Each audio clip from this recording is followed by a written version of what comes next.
Hello, my name is Charlie Helms, CEO of Wi-Fi Sports Network. Today we're going to go over the software Livecaster and the operation of each of the modules. Let's begin with looking first at camera 1 here, and notice that it is set up to a Logitech HD Pro webcam.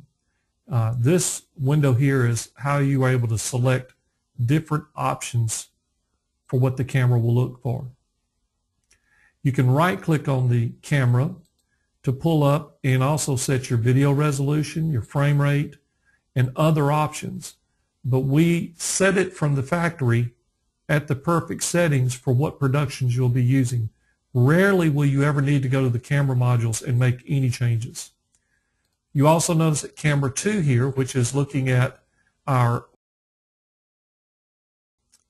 PD audio board, is set up on a Dazzle, which a lot of you customers of ours have the Dazzle card. But these are our 2 camera options within the software for today's demonstrations. You'll also notice that we have the video replay, which is now showing the audio board that we were on just a few moments ago, and you'll see that it'll return back to the green screen here on its own within that 20 seconds. And there we are on instant replay.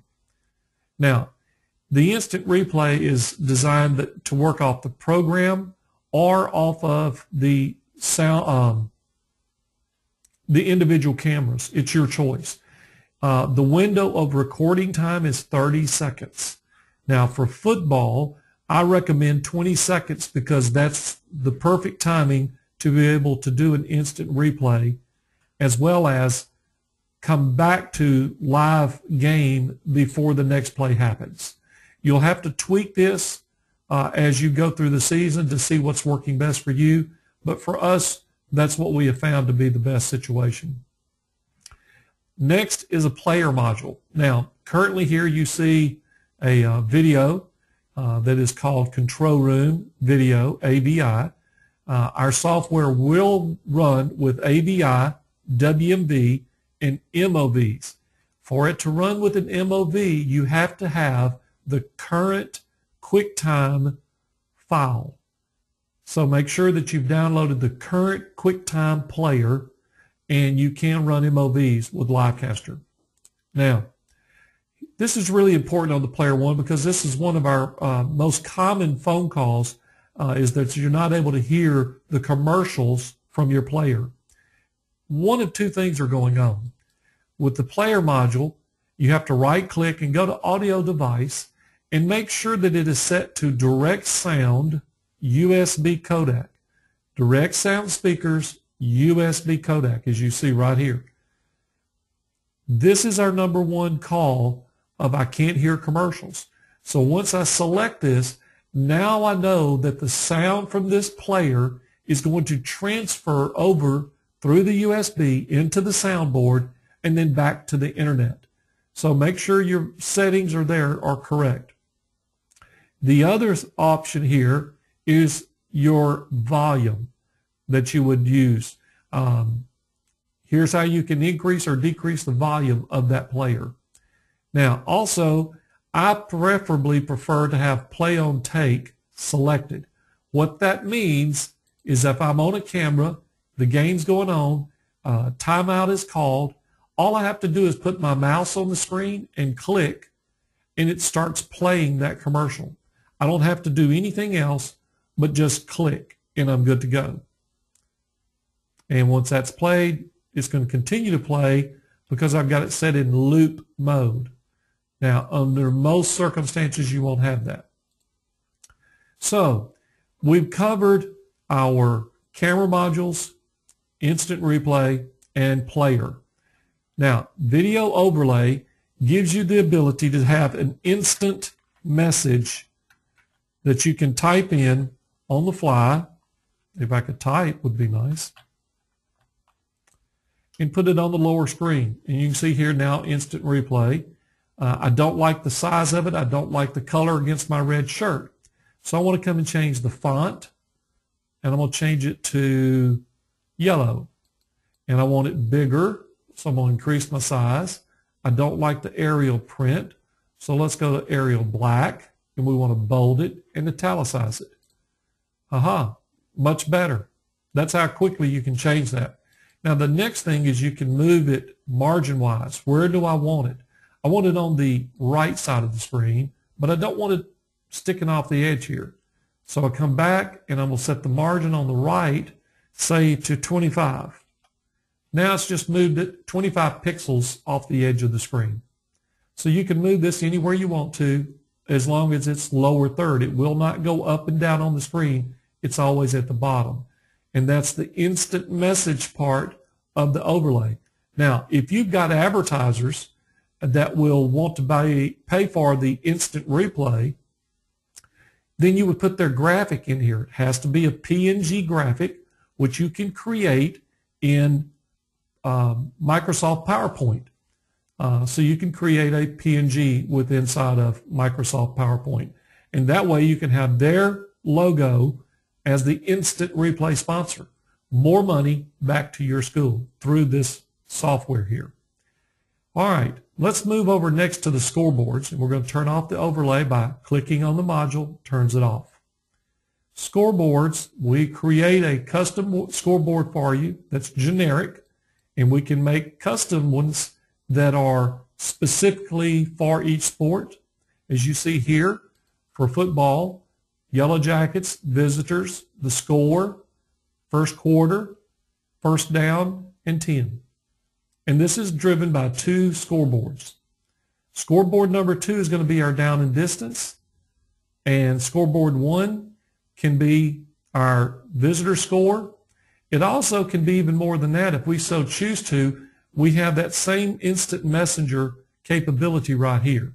So in these two slots, as you see, the first quarter is in this scoreboard, and that's where we've positioned it. If I want to put in here halftime, you can see it's up here. Well, again, I need to go back to school so I can learn to type. There's halftime. I want to move it somewhere else on the screen. So I'm going to come and right click, and that is position team 2. The right half of this module is team 2, and I want to take it to the lower part of the screen. So this is geometry. X's is left and right. Y's are up and down. So we're going to go to Y's, and I want to move this down to, say, 300. Well, that puts it down to the bottom of the screen. Now I want to move it over just a little bit. So I'm going to go back, team 2, whoops, X, and let's move it over to, say, 45. And it moves it over. Now, I cannot change the font to just one line item. If I change the font in this, it changes it to everything. If I change the color, it changes the color to everything. But let's go ahead and we'll change the font here to yellow so that it kind of bounces a little better and would be different. So there you go. Your scores are white, down first quarter, down there, and here's all yellow. This can be any color you so choose to make it. You've got your basic ones there, and then you can come into here and say, you know what, that's not a rich enough yellow. Let's make it more gold, and say OK, and then say OK. Now you can see it blends too much there. Don't like that. Come back here. Okay, let's go back to just straight yellow. Okay, so scoreboards, right-click, positions. If you don't like your scoreboard across the top of the screen, you can have it across the bottom of the screen by moving the scoreboard position. Now that means you're going to have to move all your numbers as well into their locations. So there's our scoreboard. Now let's move on over to our audio, because this is always an issue with schools on their first or second production, not understanding, well, where's my audio? Well, in our manual, it states that everything needs to be plugged up first before you turn the computer on. As you see here, we have not deliberately not done that.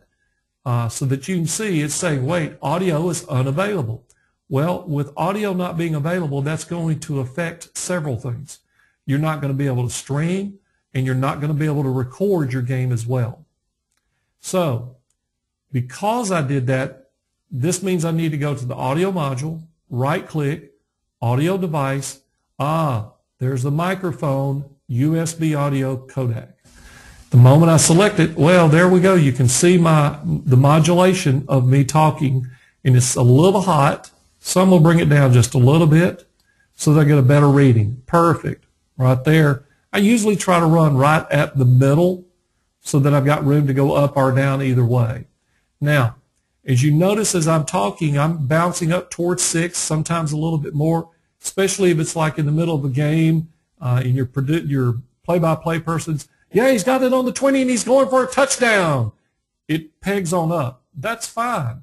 It's just you don't want it to do this. And let's go on up here and constantly stay up in the red. What's going to happen is your viewers are going to hear a very distorted audio. So we'll bring it back down. Now, once I have set this, I need to come here and set my recorder because the recorder is dependent on that module. So the source will be program for recording video. Audio device is going to be the USB codec. And then the input is going to be the master volume, and that's this here. So now my MPEG recorder is ready.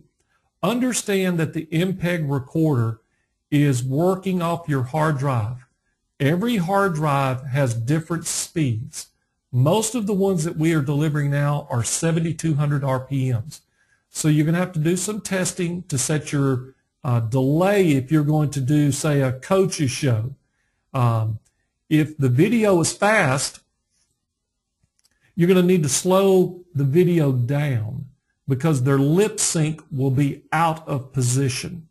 So again, do a little test just like I'm doing right now. You would record it, play it back, look at it to see if the lip sync is off.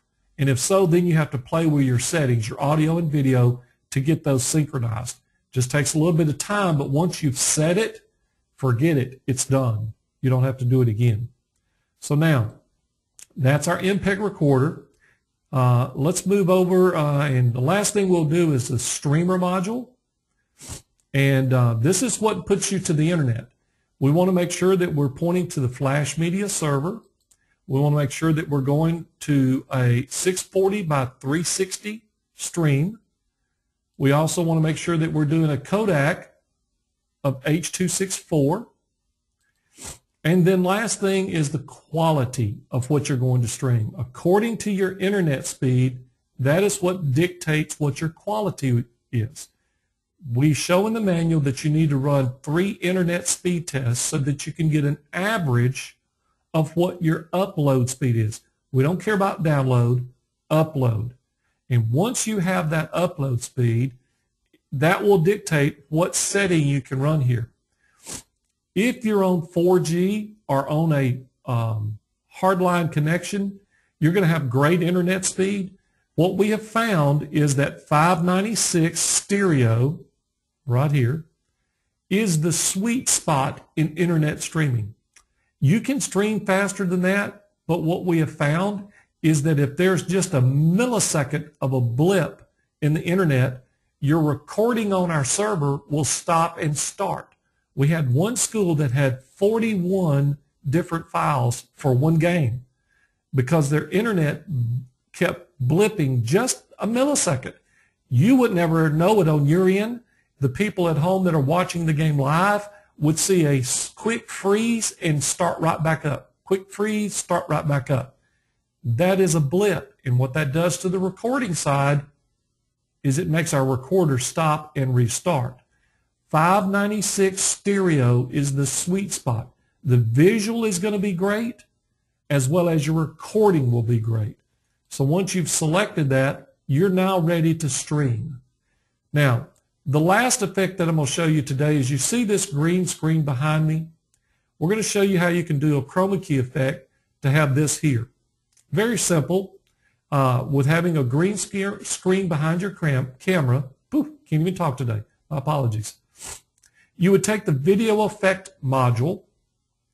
You're going to want to put it in a chroma key mode, and that's what green screens are about is chroma key. Your left side is your foreground, okay, like the camera. We want it in front of this backdrop. Your player one module, which is the video we showed you earlier, is the background or the fill. Here's the source, here's the fill. Once you've selected, it's automatic. So you see as though I'm sitting in front of a rack of computer monitors when all it is a video. And there's your chroma key effect. You've watched football games and some baseball games where guys are standing in front of this great looking graphic. Well, that's not on the wall behind them. That's a green screen. Just like your newscasters that are doing the weather, they're in front of a green screen and that image is behind them. So our software gives you that same capability. So that's where we are with this version of our modules. The next thing I want to look at is our audio boards. Now, this is the new audio board that we're moving to. A lot of you may have the Alesis board. It's a great board. We still believe highly in that product. We've just found that the new PV board is more available to us. We have better access, and so we're moving to that direction. As you see here, we're going to cover hookups of how everything would work. If we take the broadcast headsets that we supply to you, the Yamahas, right here, and we're going to take the connection. Let's see here.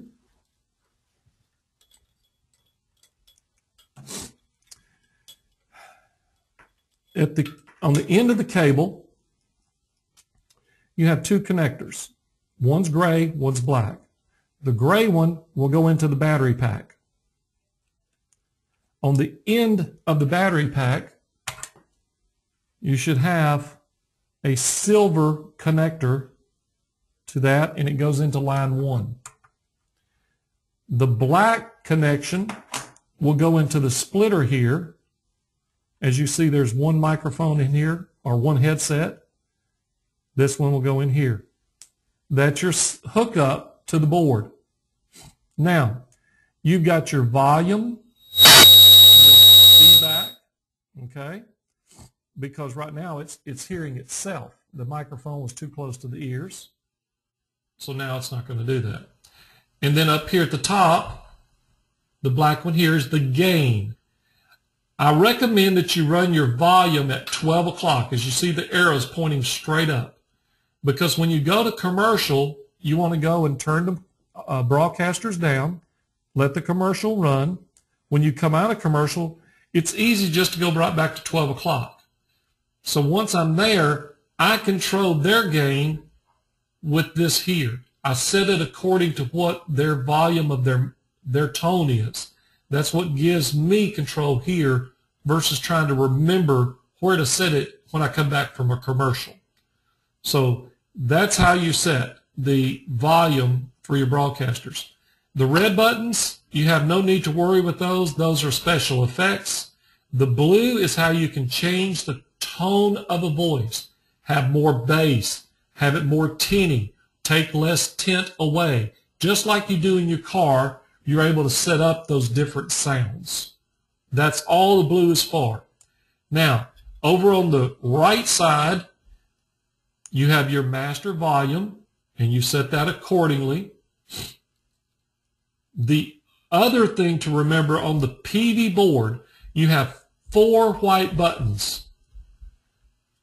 On the PV board, only this one button here needs to be pushed down so that your commercials play back through the board out to the internet. This button, it will be labeled and it'll have a small arrow saying down when it's delivered to you.